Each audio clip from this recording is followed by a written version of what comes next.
Um português, um croata e um suíço entram num café e de repente reparam que no café não se fala nem português, nem croata, nem francês. E é aí que se apercebem que estão no estrangeiro.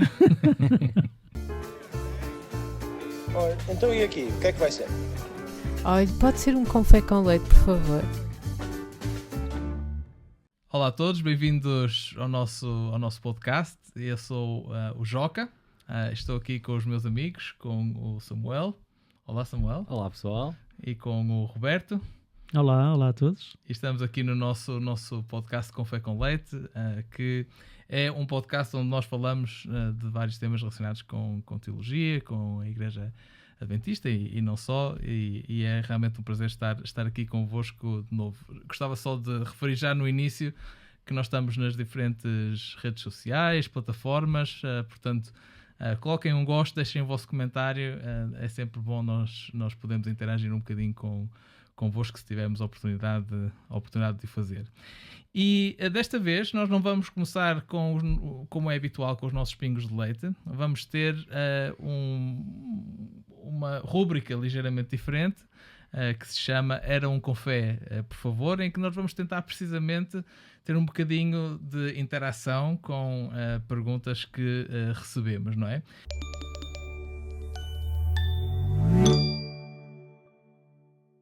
E a primeira pergunta que eu vou lançar aqui para o nosso debate neste Era um Café, por favor, é a seguinte: a Igreja de Laodiceia é morna porque os membros, na generalidade, são mornos, ou porque os membros são quentes e frios, tipo o trigo e o joio misturado, e a mistura de quente com frio é morno? Portanto, são mornos em si ou é uma mistura de quente e frio? O que é que vocês acham, Samuel? Primeiro agradecer ao ouvinte que lançou a pergunta. É muito fixe poder estar a responder a perguntas de ouvintes.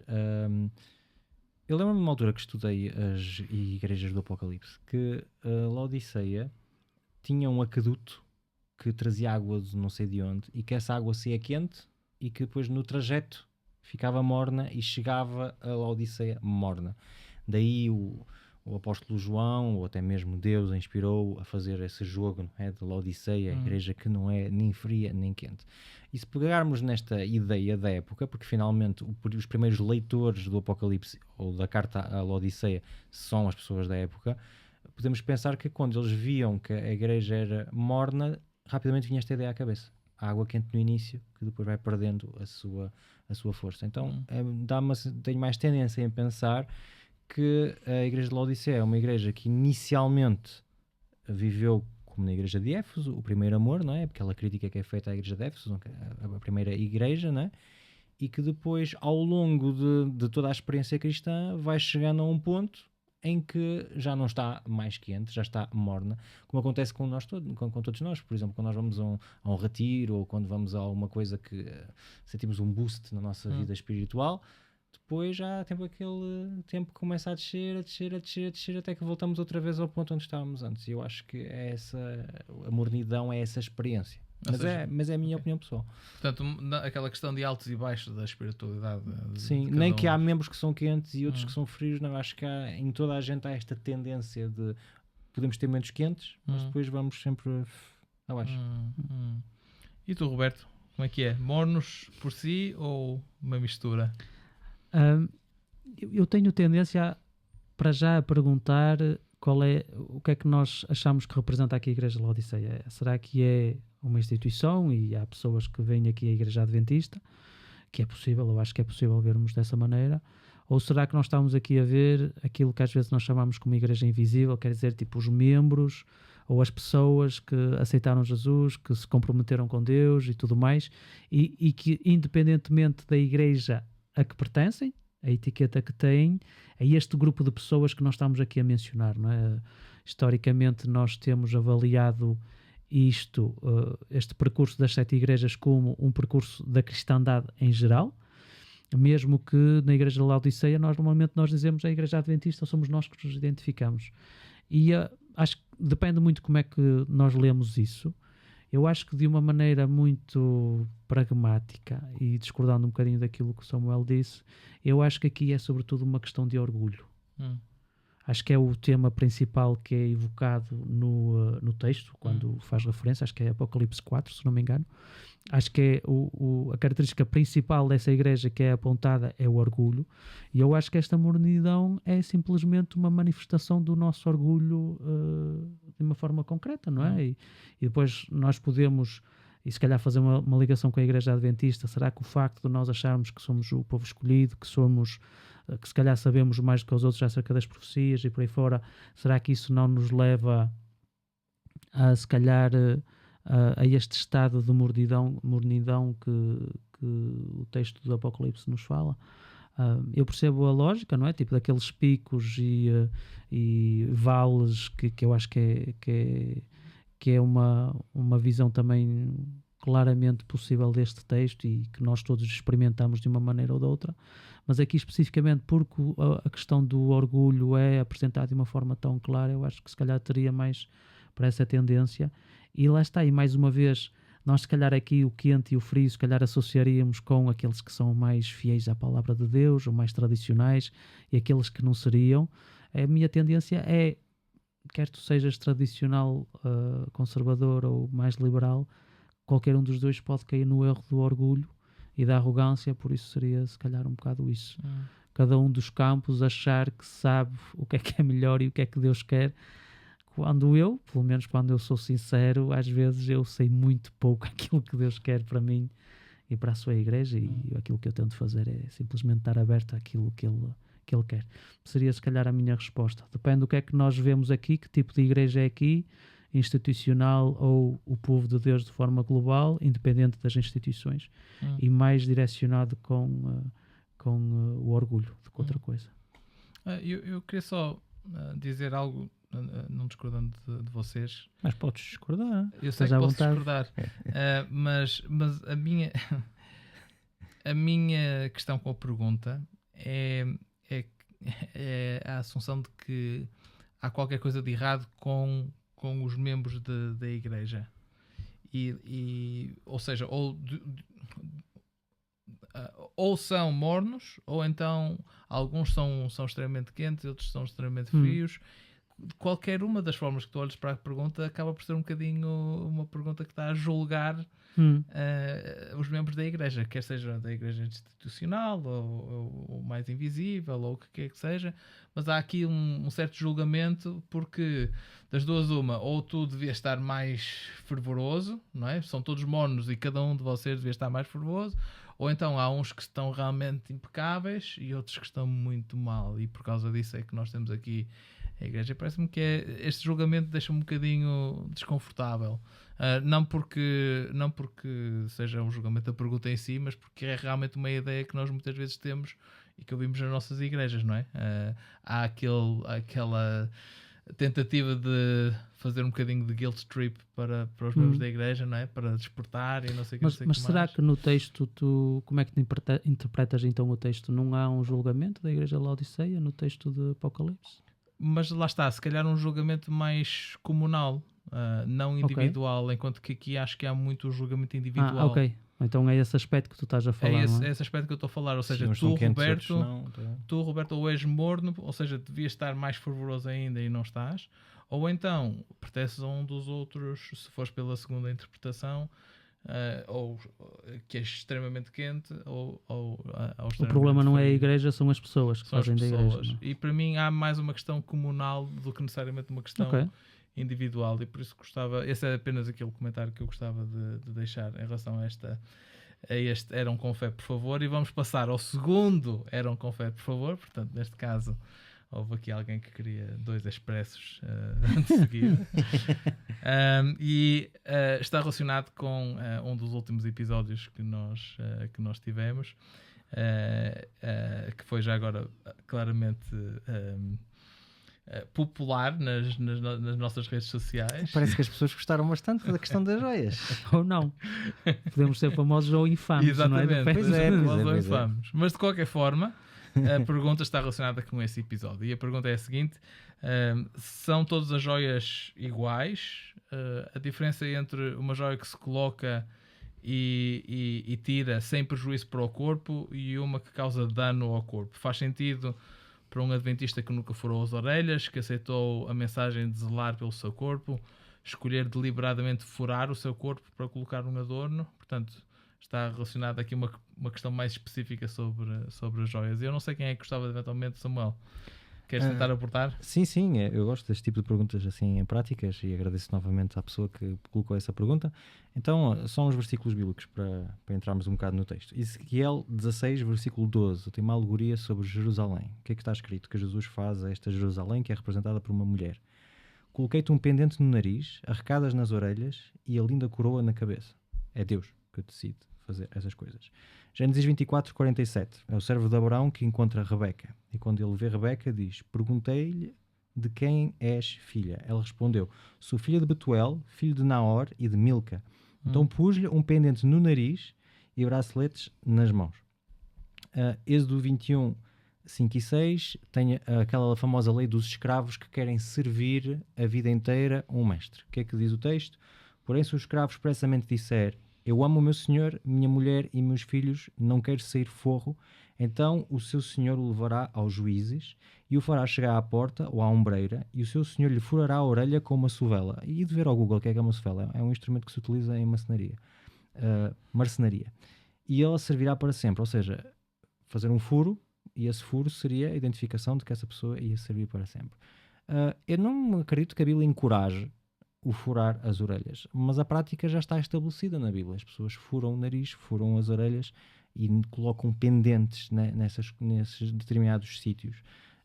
Eu acho que uma pessoa tem o direito de não querer fazer e achar que isso magoa o corpo, mas então eu peço que essa pessoa seja coerente. Se não vai fazer uma coisa que magoa o corpo, então não vai furar as orelhas, então não jogo futsal, porque estraga os joelhos. Os meus joelhos e os do Joca podem testemunhar disso. Não faça depilação, sobretudo das virilhas, porque às vezes sangra quando se faz isso. Não faça a barba, porque muitas vezes uma pessoa faz um movimento que não deve fazer e faz sangue. E que não coma açúcar, porque isso destrói o corpo mais do que qualquer outra coisa. Ou seja, tem que haver um determinado tipo de coerência. Se eu faço a minha vida com imensas coisas que destroem o meu corpo e digo, não, mas furar, não, isso faz mal ao corpo, eu acho que é uma forma de hipocrisia. Mas se a pessoa acha que efetivamente quer fazer esse caminho de santidade, e eu não estou a ser irónico, quer mesmo fazer um caminho de santidade e não quer verdadeiramente proteger o templo do Espírito Santo, então faça todas as outras coisas, também não há problema. Eu tenho problemas em relação à questão da coerência. Acho que ninguém consegue ser coerente, mas isso sou eu que digo. Exatamente. Chegaste ao ponto. Obrigado por teres percebido. Em relação àquilo que foi perguntado, para mim eu acho que, se é que eu posso resumir se calhar numa frase bastante curta, depende da motivação da pessoa, mais uma vez, acho eu. Depende se o objetivo é, ok, vejam como eu sou santo e puro e leal e por aí fora. Se alguém realmente tem a convicção de que danificar o corpo dessa maneira, que de alguma maneira está a diminuir a sua dedicação a Deus, acho que é legítimo em certa medida. Acho que é importante que mesmo assim cada um perceba que não é porque nós temos se calhar uma cicatriz ou qualquer outro dano que isso impede que Deus possa estar connosco, que Deus possa nos usar, que o Espírito Santo esteja connosco. Acho que isso, apesar de tudo, acho que isso é uma linha vermelha a terem atenção.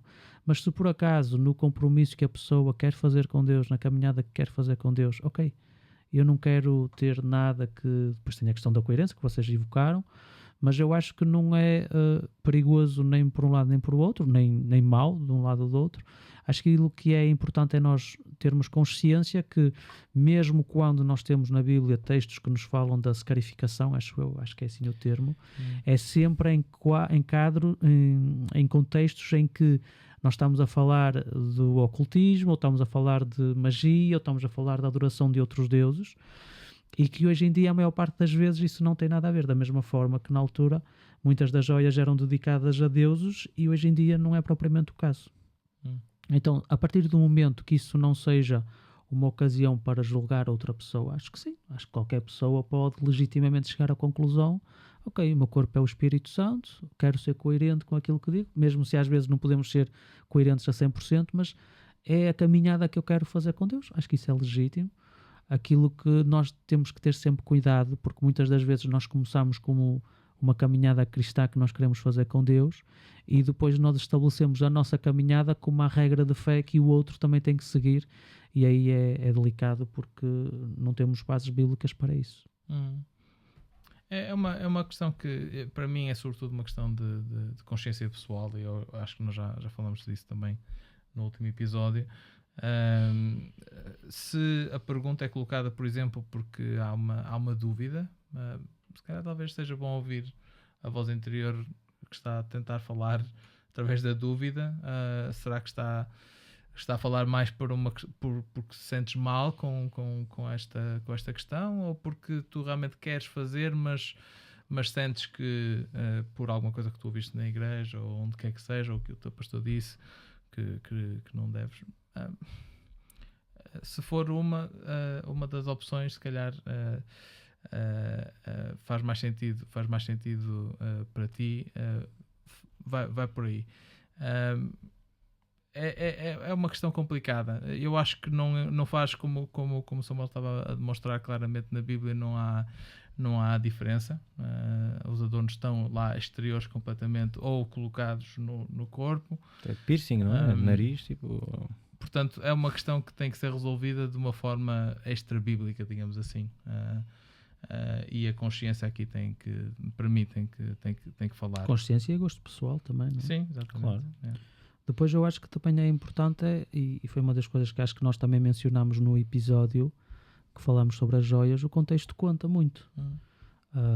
Mais uma vez, e Paulo, nomeadamente, acho que ele nos encoraja sempre a pensar nisso.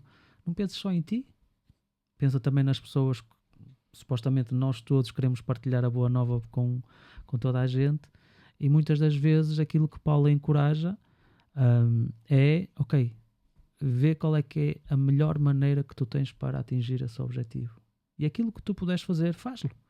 E ele dá o exemplo dele próprio. Então, lá está, tipo, acho que o contexto conta, acho que também o facto de termos uma certa maturidade para, ok, o que é realmente prioritário para mim, o que é realmente importante para mim, é isto ou é isto? Acho que isso tudo são fatores a ter em conta na reflexão pessoal de cada um. Portanto, ficam aqui as nossas chegas, fica aqui este segundo Eram com Fé, por favor, e nós vamos continuar com o nosso podcast de hoje, com o nosso episódio, e vamos passar agora para a moagem do grão, que nos vai ser trazida pelo Samuel.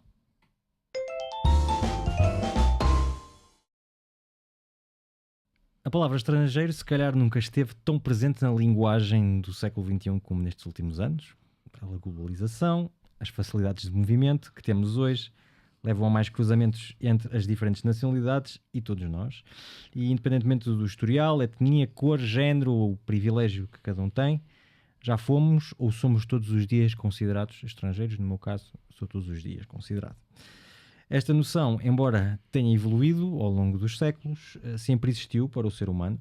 Hoje é um conceito mais vasto, podemos encontrar numa mesma nacionalidade uma maior pluralidade humana, como é visível, por exemplo, na seleção portuguesa. Não é? Nas últimas décadas, diferentes etnias, cores, religiões, mas todos considerados portugueses, e eu tenho orgulho nisso. Esta realidade, contudo, tende a esbater-se quando a gente começamos a avançar para a antiguidade bíblica, onde muitas vezes nacionalidade é a mesma coisa que etnia, ok? No caso de Abraão, por exemplo, vai ser referido na Bíblia como hebreu, e o famoso senhor que lhe vendeu o terreno onde ele foi sepultar a sua esposa Sara será sempre chamado como o Eteu, ou Hitita, se utilizássemos a palavra mais atual. Isso prova bem que, mesmo sendo vizinhos, em plena terra de Canaã, nenhum deles se vê como cananeu, e ambos mantêm a sua nacionalidade em terra estrangeira. São piores do que muitos hoje em dia. Alguns séculos mais tarde, vemos que o povo de Israel mantém o mesmo esquema de pensamento. Aqueles que pertencem à Assembleia de Yahvé, como aparece escrito na Bíblia, são os filhos de Jacó. E é determinada uma legislação mais ou menos clara para a gestão dos estrangeiros que habitam no nosso meio. Dentro destas regras, temos coisas que são positivas, e nomeadamente a proibição da opressão dos estrangeiros, como dizem Êxodo 22:21, não oprimirás o estrangeiro, pois foste estrangeiro na terra do Egito. Ou na mesma linha, os direitos laborais que também são defendidos, como em Deuteronômio 24, 14 e 15, onde basicamente se diz tu pagas a mesma coisa a um estrangeiro e a um não estrangeiro, ou seja, para não haver exploração das pessoas. Eu acho isso muito interessante. Outro facto que também é próprio a nós adventistas é o facto que os estrangeiros são contemplados na guarda do sábado. Toda a gente conhece no Êxodo 20 a ideia de que nem o teu estrangeiro trabalhará, não é? E temos muitas benesses sociais que existem, uma espécie de estado social bíblico. A ideia de que quando tu fazes como é que se dizem em português? As colheitas do teu terreno, não vais aos cantos, deixas os cantos. Se deixares cair um cacho de uvas no chão, não voltas atrás para o pegar, isso porque estas coisas ficavam reservadas às pessoas que tinham menos coisas, nomeadamente a Bíblia descreve o pobre, o órfão, a viúva, o estrangeiro, são realmente as pessoas que são consideradas que deveriam receber estas coisas. Também temos a questão do terceiro dízimo. A maior parte das pessoas lá em casa se calhar não sabem que Israel tinha um sistema de 3 dízimos, que significava que de 3 em 3 anos os judeus davam 30% do seu dinheiro, das suas colheitas para o dízimo, e em especial o terceiro dízimo, que era justamente como eu acabo de dizer, de 3 em 3 anos, era para órfãos, viúvas e estrangeiros. Contudo, no meio de tanta coisa bela, também existem coisas que podem nos chocar. Okay? Por exemplo, o facto dos casamentos serem proibidos, nomeadamente com filhos de Amon, ou os Amonitas, ou de Moab, os Moabitas, até à 10ª geração, pelo facto de não terem prestado auxílio a Canaã. Havia exceções para os Edomitas, porque a Bíblia diz Edom é o teu irmão. Lembrem-se que Isaú, não é? É o pai dos Edomitas. E os egípcios, podia-se ter casamentos com egípcios, porque na Bíblia diz porque foste estrangeiro na sua terra. Isso tudo era aceito e encontra-se em Deuteronômio 32. Depois ainda temos outro fator, que é, dentro dos estrangeiros haviam estrangeiros premium e estrangeiros que não eram premium. Ou seja, tínhamos 7 nacionalidades cananeias, que estão descritas também na Bíblia, das quais o casamento era interdito. Okay? Dentro destas pessoas temos vários, não vou estar a dizer os nomes deles todos, não é? E depois temos ainda outras situações mais feias, onde vemos, se calhar, algum tipo de boa vontade de alguns estrangeiros de quererem pertencer a Israel e a serem negados estes desejos, nomeadamente na história de Diná, uma irmã uma filha de Jacó, ou seja, uma irmã daqueles que deram as 12 tribos de Israel, que após ter sido violada, é complicado, a questão da violação no Pentateuco é complicado porque muitas vezes nós chamamos violação a sexo antes do casamento, por isso não sabemos se ela foi propriamente, se ela consentiu ao que lhe aconteceu ou não. Mas a realidade é que houve relações com um homem que a amava e que queria casar com ela, e as famílias fizeram todas o caminho para poder ter este casamento. A família dos heveus deste homem concordaram em tornar-se israelitas, circuncidaram-se todos, e no momento em que eles estavam a sofrer mais da circuncisão, os irmãos Simeão e Levi apareceram e mataram-nos a sangue frio. Um bocado a ideia de que estrangeiro bom é estrangeiro morto. Temos também o caso de Finéias, neto de Arão, que, sabendo que um homem estava a ter relações, num momento específico, com uma mulher midianita, entrou no sítio onde eles estavam a ter as relações e trespassou-os aos dois com uma lança. Os rabinos vão até ao ponto de dizer exatamente onde é que a lança entrou e saiu, mas vemos que não é só estranho pela brutalidade do ato, mas é estranho porque no livro onde isso aparece, no livro de Números, ele vai ser louvado por isso, pelo facto de ter feito a tal coisa. Louvado até por Deus, por ter impedido que uma pessoa do povo de Israel estivesse com alguém que não era judeu. Coisa parece clara no Pentateuco, os estrangeiros têm direitos e podem estar no meio dos israelitas, mas são uma espécie de cidadãos de segunda. Apenas algumas nacionalidades são aceitas para o casamento, pois constituem uma ameaça à identidade espiritual do povo. Este conceito vai evoluir e vai chegar a um ponto que vai ser rompido claramente pelo profeta Isaías, num texto que se encontra em Isaías 56, versículos 6 e 7. Diz o seguinte: o estrangeiro que se converter para me servir e amar como o Senhor e para ser meu servo, se respeitar os sábados com dedicação e preservar na minha aliança, conduzi-lo-ei ao meu monte santo, enchê-lo-ei de alegria na minha casa de oração, aceitarei os seus holocaustos e sacrifícios no meu altar, porque a minha casa será declarada casa de oração para todos os povos. Em Isaías vemos uma mudança. A identidade de uma comunidade já não é mais marcada pela etnicidade, ou pelo menos Isaías tenta que vá nessa direção, mas ela é marcada agora pelo compromisso religioso. A entrada no povo vem com condições de mudança, claramente, mas depois de supridas estas condições, existe igualdade entre israelitas e não israelitas. Esta nova visão parece, contudo, um pouco dissonante quando continuamos a avançar na cronologia e chegamos aos livros de Esdras e Neemias, onde parece se voltar um pouco às ideias do Pentateuco, às vezes exploradas até ao seu máximo. Nos tempos de Esdras e Neemias não há mais exceções, nenhum casamento misto é aceito. E cai-se numa linguagem que, a meu ver, é um bocado estranha, como por exemplo em Esdras 9.2. Pois tomaram das suas filhas para si e para seus filhos, e assim se misturou a linhagem santa com os povos destas terras. Linhagem santa é semente santa em hebraico, ou seja, é claramente uma noção às propriedades santas do sêmen hebraico, o que parece um pretenciosismo que vai muito mais longe do que uma estrita conservação religiosa, parece quase uma conservação racial. Por fim, no rescaldo do mesmo contexto, aparecem outras vozes que se levantam. Ou seja, um pouquinho depois do tempo de Esdras e Neemias, temos o aparecimento do livro de Ruth, que eu pessoalmente acredito que foi escrito nesta altura, embora o livro de Ruth diga que é escrito no tempo dos juízes, mas bom, a crítica literária vai no sentido de dizer que não, é provavelmente depois do exílio que vai ser escrito. E este texto, vemos uma história que louva a fé de uma moabita, da qual por casamento vai vir o rei David, não é? Então, temos na mesma época duas visões contrárias, não é? Esdras e Neemias que dizem não, sobretudo não se aproximem de pessoas que não são como nós, e do outro lado um texto que aparece ao mesmo tempo a dizer não, mas espera, mas mesmo o nosso rei David tem na sua linhagem uma pessoa moabita que aparentemente era muito frequentável. A primeira questão que eu tenho para vocês é, certo, a dignidade dos estrangeiros é assegurada no Pentateuco, ok? Mas qual era o grande problema de integração dos estrangeiros? Qual é a razão pela qual existe uma espécie de desconfiança em relação ao povo estrangeiro? Não sei, Roberto, se tu gostarias de... Sim, eu acho que parte do problema começa logo com Abraão, não é? Quando ele tem que escolher uma esposa para Isaac, em que ele diz, eu não quero uma esposa daqui. Então ele manda o servo voltar para a terra da família dele para procurar uma esposa, e depois entretanto encontrar a Rebeca. Não sei porque é uma história que me fica na cabeça. E eu acho que esse é se calhar um padrão que se vai encontrando sempre ao longo do Antigo Testamento, muito da argumentação de... acho que é Ezequias, não é? Se não me engano, o que tu mencionaste, que ele faz a proibição, a dado momento ele pede mesmo aos casamentos mistos que aconteceram quando Israel veio do exílio de Babilónia, para eles fazerem, acho que é... Tempo de Esdras e Neemias, sim. Esdras e Neemias, acho que é Esdras quem faz isso.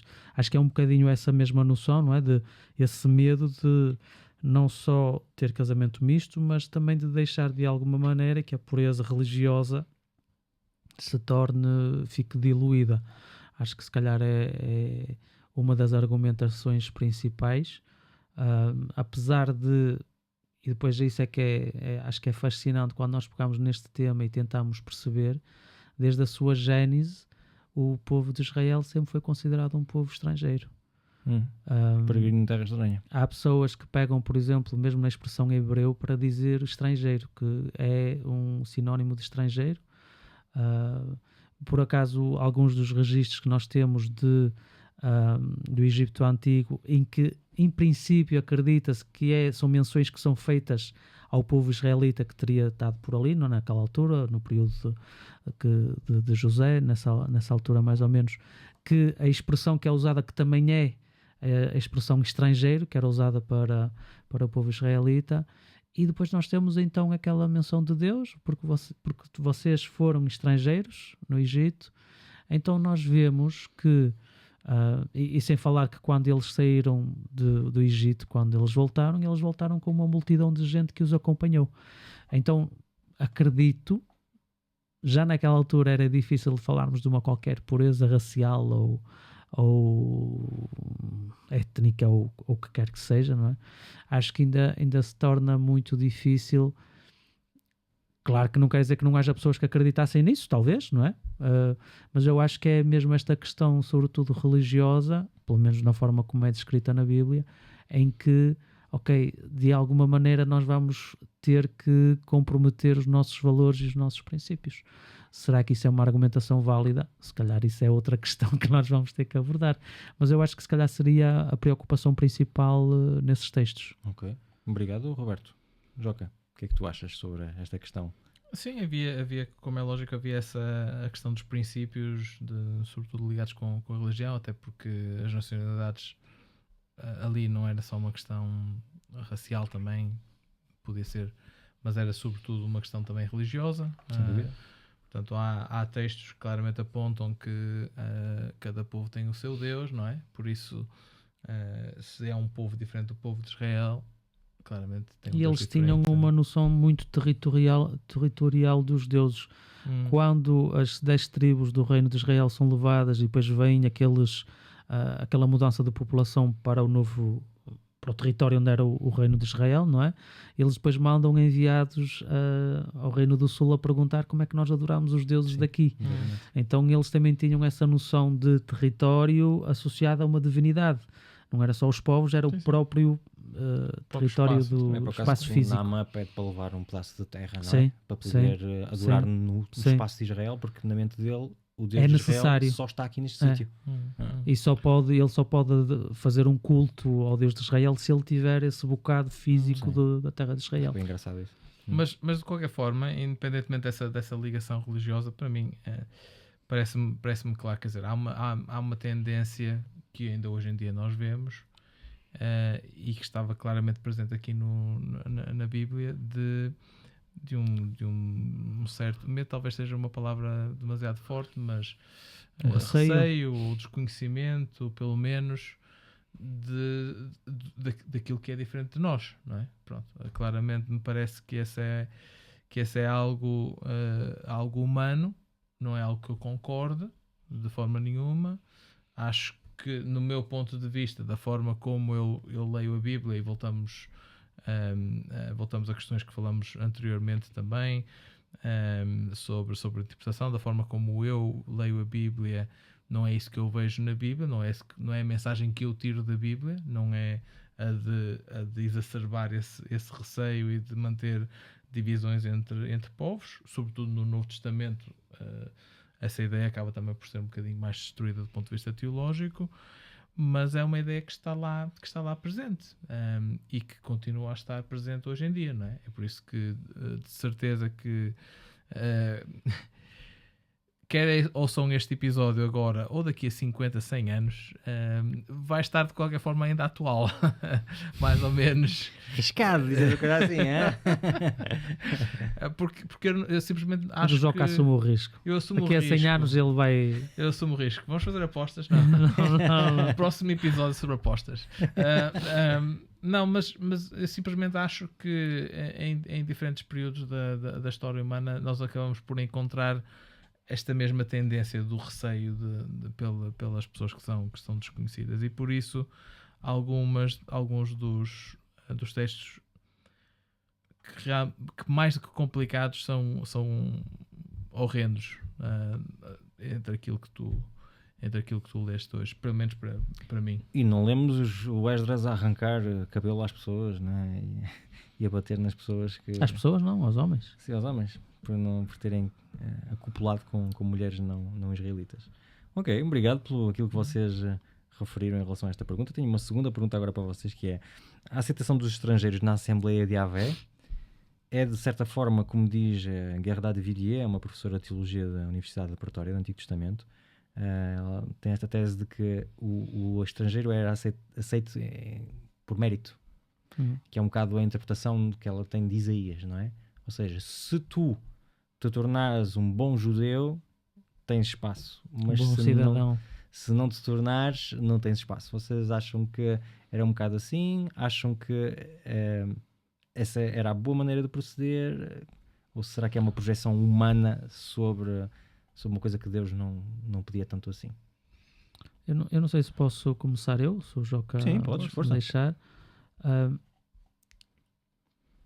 Eu acho que não era muito diferente da forma como os judeus também eram avaliados. Quer dizer, sobretudo em sociedades que são menos complexas que a nossa, mais agrícolas, mais dependente daquilo que a terra dá, muitas das vezes tu tens um elemento da família ou do clã ou da cidade que só toma recursos e não dá nada, era mais problemático do que hoje em dia, por exemplo, não é? Porque eles não tinham a mesma facilidade que nós em procurar suprimentos, ou não tinham bancos que os pudessem dar empréstimos, ou supermercados, ou tudo o resto. Então, eu não sei até que ponto é que os próprios judeus não eram avaliados pela mesma moeda. Quer dizer que para tu seres um bom cidadão ou um bom elemento da nossa família, tu tens que contribuir. Então, mesmo que seja esse o caso, e até estou aberto a que nós possamos ver isso dessa maneira, ok, a integração dos estrangeiros é segundo, se eles forem elementos produtivos para a sociedade judaica. Lá está, eu acho que havia a mesma expectativa para os judeus, por isso não seria assim tão diferente nesse sentido. Será que era a boa maneira de ver as pessoas? Também tenho dúvidas, não é? Acho que é muito limitativo tu olhares para alguém e simplesmente calcular o que é que a pessoa pode contribuir para a tua igreja, para a tua sociedade, para a tua família, não é? Se por acaso nós tivermos um filho que se calhar nunca vai ser um membro produtivo da sociedade, o que é que fazemos com esse filho? Então, claro que nós não podemos reduzir o valor... O que é que tu farias com esse filho? Não, estou a brincar. O que é que não podemos reduzir o valor do ser humano a isso, claramente, não é? Mas, mais uma vez, eu acho que havia muitos expectativas, mesmo dentro do povo de Israel, em relação aos israelitas e aos judeus, para que eles fossem elementos produtivos da sociedade, porque as condições da altura levavam a isso, não é? Claro. Tipo, os homens que eram os homens que podiam ir à guerra.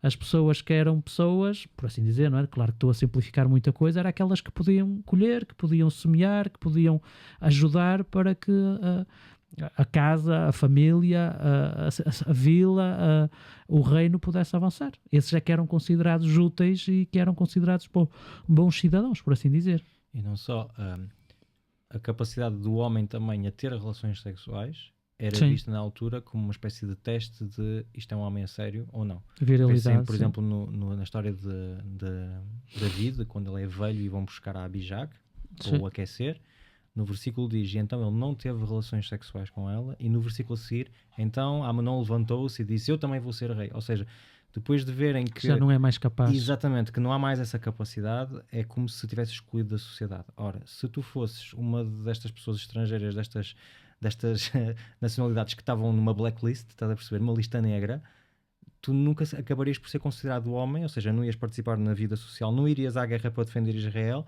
porque não tinhas acesso às relações sexuais com alguém, porque estavas impedido. Sim. E com a abertura de Isaías, engraçado, num contexto em que se começa a ouvir falar de que há um poder exterior que vai vir e que vai tomar conta de tudo, há uma abertura que se faz também para que os estrangeiros Se possam bem que eu integrar. acho que nós devemos nuançar, porque, por exemplo, mesmo no caso que tu pegaste da época de David, nós temos, por exemplo, Urias, que era um hitita. E ele fazia parte do soldado, e ele Sim. tinha casado com uma israelita, que era a Batseba, Sim. que depois, afinal, parece que o David parece que a conhecia de longe, mas agora é mais interessante. Então, aquilo que nós vemos é que esta realidade também era muito mais nuançada, tinha muita mais nuance do que nós às vezes podemos até achamos expectável, não O é? que tu tinhas dito num outro episódio, que é, ou foi numa conversa, ou seja o que for, que é, às vezes é diferente o que é lei e aquilo que... Que é a realidade, Que é a realidade, não é? Sim. Acho que o Joca também tinha mencionado isso também. Mas essa, eu acho, para mim o foco, ou quando eu leio a Bíblia, o foco para mim não está na questão do mérito, está mais na questão do valor da pessoa, que é um bocadinho aquilo que tu... Joca, tu Tu tens também- dificuldade com a também palavra falaste. mérito? A meritocracia coloca-te problemas? Vamos dizer que sim. Não, mas porquê? Porque para mim eu acho que há um certo valor quando eu penso naquilo que Deus faz, fazendo aqui um bocadinho mais da teologia, não analisando os textos, não sendo tão Taxativo? bíblico, Ok. mas analisando mais a teologia da questão. Parece-me claro que a Bíblia promove a dignidade humana, o valor de cada um, etc, etc, etc. Está bem que, mais uma vez digo, isso está muito relacionado com aquilo que acontece depois no Novo Testamento. E no Antigo Testamento há aqui há claramente textos que são difíceis de ligar, mas se realmente é verdade que o nosso Deus é um Deus que promove o valor e a dignidade humana, a ideia de qualquer tipo de mérito para pertencer ao povo de Deus parece-me estranho. Parece-me que está aqui, mas de qualquer forma a mim parece-me estranho. E voltamos a uma questão que falamos já noutros episódios também, que é sempre a questão do até que ponto é que eu concordo com o texto ou não, e onde é que eu posso fugir do texto ou não fugir, não é? Tu dizias numa altura que eu gostei bastante, que é, nós estamos constantemente a negociar o texto, não é? Tipo, para que ele entre dentro das minhas convicções, não é? Sim. Aliás, não é uma questão para que ele entre nas minhas convicções. Todos nós negociamos o texto. Por exemplo, mesmo agora quando lemos isto choca-nos. Choca-nos porquê? Porque nós temos toda uma outra série de valores em relação à dignidade humana, em relação à aceitação. Muitos deles são inspirados pela Bíblia, esses valores, não é? Muitos deles são inspirados pela Bíblia, mas também, quer dizer, podes voltar 300 anos atrás e voltamos sempre ao exemplo que é o exemplo tipo, que é o exemplo da escravatura, e eles achavam que esses valores também estavam inspirados pela Bíblia. Uma maioria de pessoas, mas mesmo nessa altura havia pessoas que eram contra a escravatura. Eu não digo que não, mas só para dizer que sim, podem ser inspirados pela Bíblia, mas por outro lado é sempre uma negociação daquilo que são os teus valores como sociedade, e algo que tu vês como positivo ou negativo como sociedade, e depois faz revisitar o texto e pensar no texto de forma diferente, de aceitar ou de pelo menos colocar alguma ênfase em alguns pontos e tirar a ênfase de outros pontos, não é? E é por isso que, voltando aqui à questão do texto do Antigo Testamento, eu analisando estes textos, eu tentaria pôr ênfase precisamente na aceitação mais do que na rejeição. Ou seja, não quero, como é lógico, desvalorizar o que Esdras e Neemias terão feito, mas eu simplesmente não concordo com a abordagem. Isso dá-nos uma ponte para a próxima questão, que é como é que vocês veem esta duplicidade de ensinamentos mais ou menos no mesmo período? Ou seja, tens por um lado pessoas mais ligadas à corte, não é? Ao sacerdócio, a dizer não, é tolerância zero. Ou seja, tu casas com um israelita, e ao ponto de dizer, se por alguma razão casaste com uma mulher que não é israelita e tens filhos, tens que despedir a mulher e os filhos. Ok? E por outro lado, tens um outro autor, que nós não sabemos exatamente quem foi, não é? Que escreve um livro, de uma certa forma, a dizer: espera aí, mas então, no início da nossa identidade como povo, o nosso rei tem sangue medianita, não é? Por isso, continência e tal, mas vamos lá organizar essa coisa, não é? Como é que vocês veem isso? Acham normal? E que, de certa forma, que ensinamentos vocês trazem também para hoje na igreja, quando nós temos opiniões diferentes sobre um mesmo tema?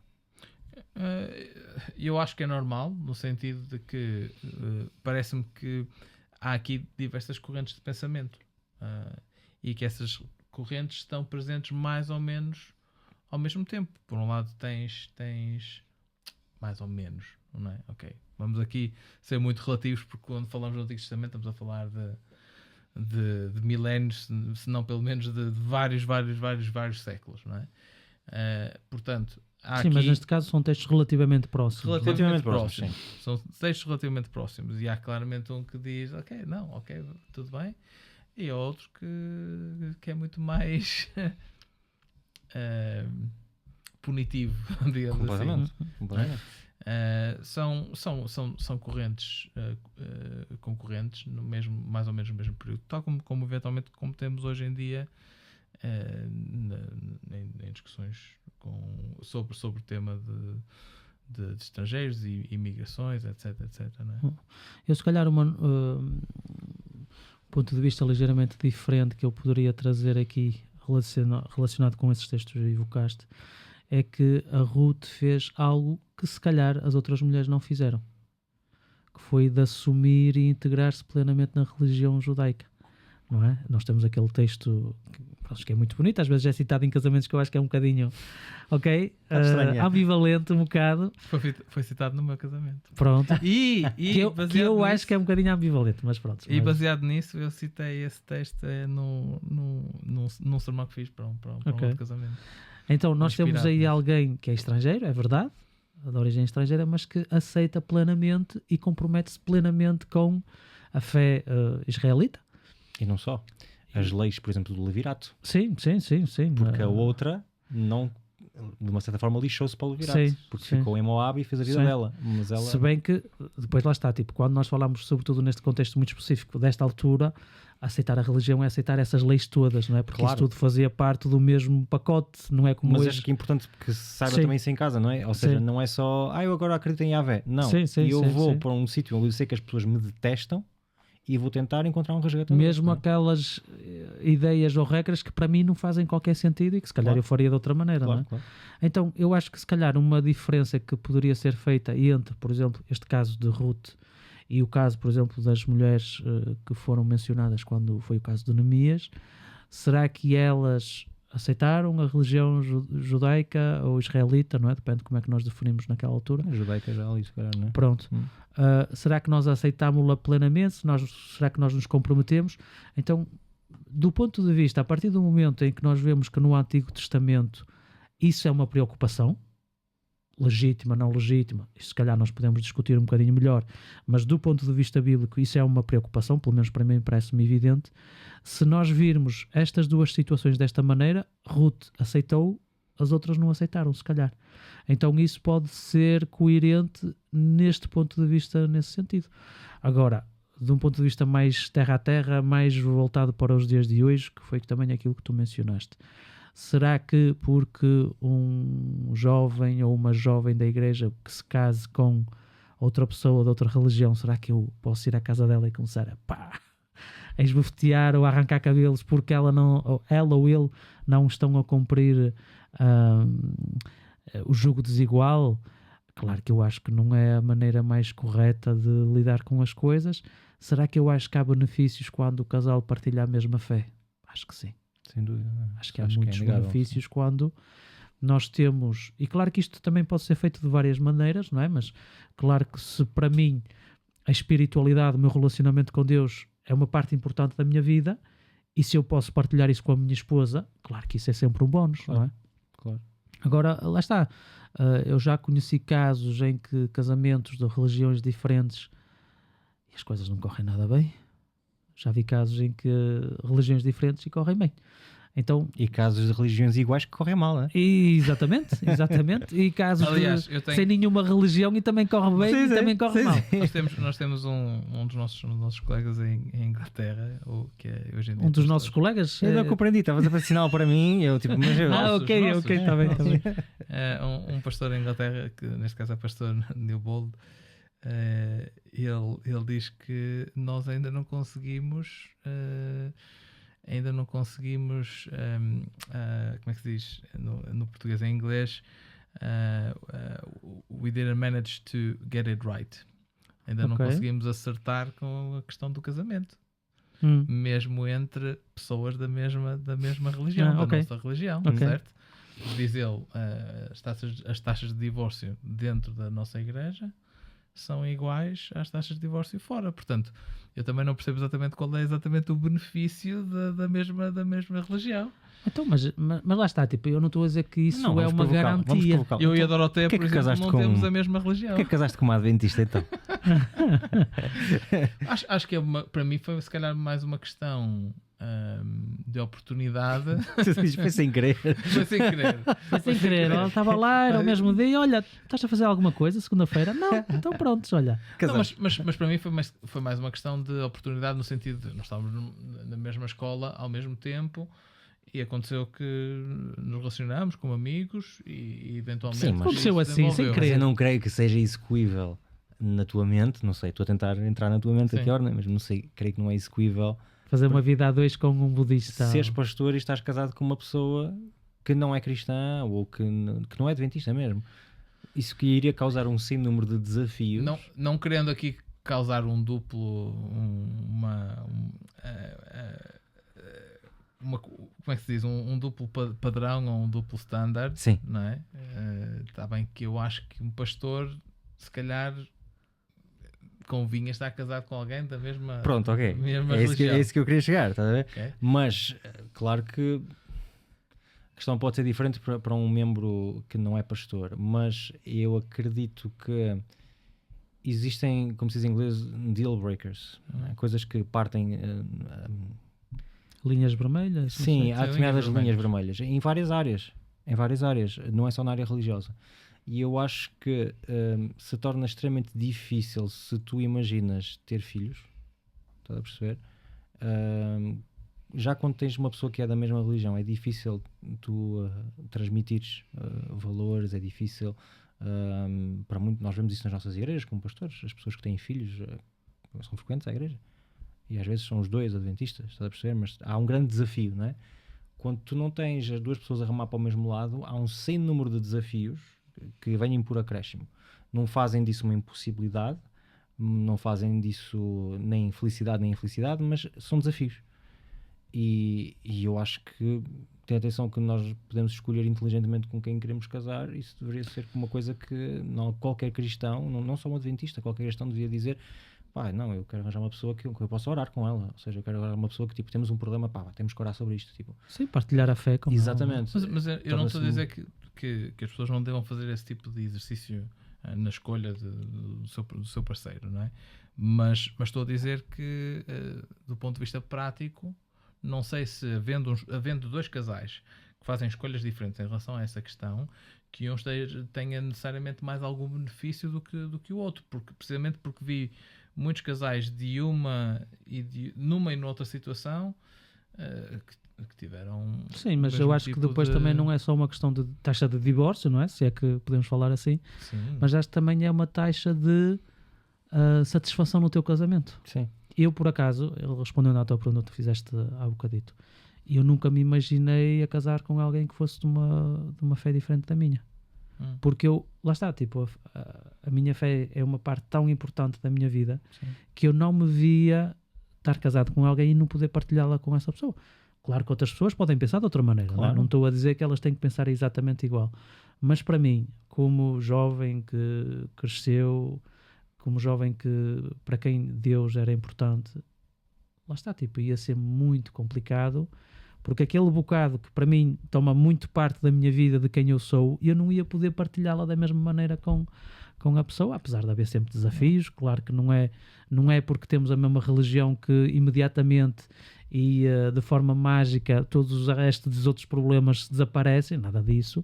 Mas para mim, pessoalmente, seria, mesmo que o casamento fosse um sucesso, de alguma maneira ia faltar uma coisa, porque esta parte da minha vida eu não ia poder partilhar com essa pessoa. Mas é mais nesse âmbito que eu vejo. Mas isso é para ti especificamente, porque é uma parte importante para ti. Pode ser que haja muitos ouvintes que estejam a ouvir e que cheguem a outras conclusões. Eu já agora, deixem-me partilhar aqui uma história bastante pessoal. Eu adoro até quando começamos a namorar, a primeira grande Estás a aproveitar que a tua esposa não ouve podcast, não é?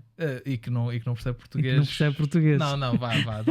Já houve uma vez que ela esteve aqui a assistir a gravações. Eu percebia. Respondia em inglês, mas percebia tudo o que se dizia. Ela ria-se também das piadas. Mas quando nós começamos a namorar, a primeira grande discussão que tivemos no nosso relacionamento foi porque eu, na altura, eu não tinha a certeza que eu quisesse estar no ministério, ou seja, que quisesses vir a ser pastor, e nem sequer tinha a certeza que quisesse estar na Igreja Adventista, para ser honesto. Portanto, naquele período específico da minha vida era onde eu me encontrava. E quando começamos a namorar e tivemos algumas conversas, houve mesmo essa discussão, e para ela era extremamente importante. Ela nunca conseguia ver-se num relacionamento com alguém que não quisesse estar na igreja, porque coitada era uma parte da identidade dela. Dizer, eu vou buscar um seminário, um gajo, e ele vem-me com esta história agora. Mas sabes o que é engraçado? Sim. É que passado um ano, eu estava a trabalhar na Igreja Adventista e ela estava... Eu não sei se quero trabalhar na Igreja Adventista, não sei se quero ser pastora. Portanto, no espaço de um ano tínhamos mudado completamente a nossa perspectiva. Ela também pensou isso acerca da igreja? Tipo, de não quero ser adventista? pelo menos, de não querer estar no ministério. Ok.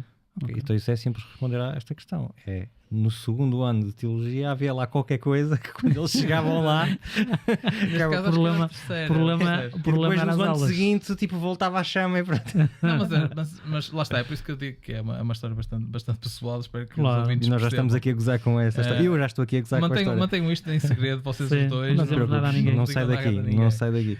Agora, a questão para mim, e voltando aqui no fundo ao tema que era o tema essencial, eu acho que há pessoas que conseguem fazer essa gestão de diferenças, mesmo de nacionalidade, etc., bastante bem. Há outras pessoas que não conseguem fazer essa gestão. E eu acho que há pessoas que, se calhar, partindo para o casamento, assumindo claramente, ok, não, atenção, eu tenho esta minha religião, tu tens a tua, mas nós vamos respeitar-nos e vamos conseguir trabalhar. No papel é fácil, na prática é difícil. Eu sei que no papel é fácil, na prática é difícil, mas eu também acredito que há pessoas que têm realmente essa capacidade, e que ser frontal em relação a isso é melhor do que entrares no casamento a tentar fazer de conta que estás Sim, numa outra claro, religião, não sei claro. o que mais, e depois, afinal de contas, cada um vai É preferível, para o seu lado. claro. Eu acho que a honestidade é sempre a melhor política. E dou um exemplo do tesoureiro de uma das minhas igrejas em Inglaterra neste momento, cuja esposa não é adventista. Ela, por acaso, não vem à nossa igreja, mas para ele é extremamente importante ele todos os domingos levá-la à igreja dela. Portanto, ele todos os domingos vai com ela à igreja. Para ser honesto, não sei se ele entra na igreja, se é literalmente levar só, mas para ele é extremamente importante ter respeito, essa não é? disponibilidade e o respeito. E eles estão casados há décadas. Não é um jovem de Sim. todo. Claro, Eles claro. estão E acho que casados há décadas E acho que é de parecem louvar, estar não é? felizes. Nós não podemos dizer que somos defensores da liberdade religiosa e depois restringimos isso. Mas lá está. Mas acho que é, como tu disseste, temos de estar conscientes dos desafios que se apresentam. Não Sim. é um casamento igual aos outros. Pessoal, temos que fechar o nosso tema.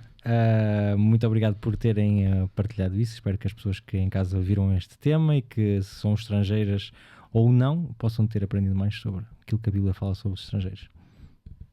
E é pena, porque há muito mais a dizer em relação Muitas mais histórias a partilhar. muito mais não é? histórias a partilhar. Agora que o Joca estava embalado, a gente corta a coisa. Exatamente, agora Íamos saber tudo. que eu ia começar. Claramente fica aqui a nossa moagem do grão feita. Obrigado, Samuel, pela partilha.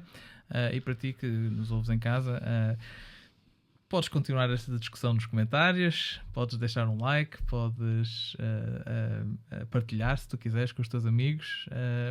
Já sabes que os nossos episódios saem sempre na primeira sexta-feira do mês, e que nós continuamos aqui no nosso Café com Leite, sempre dispostos a ouvir aquilo que tu tens a dizer também. Obrigado.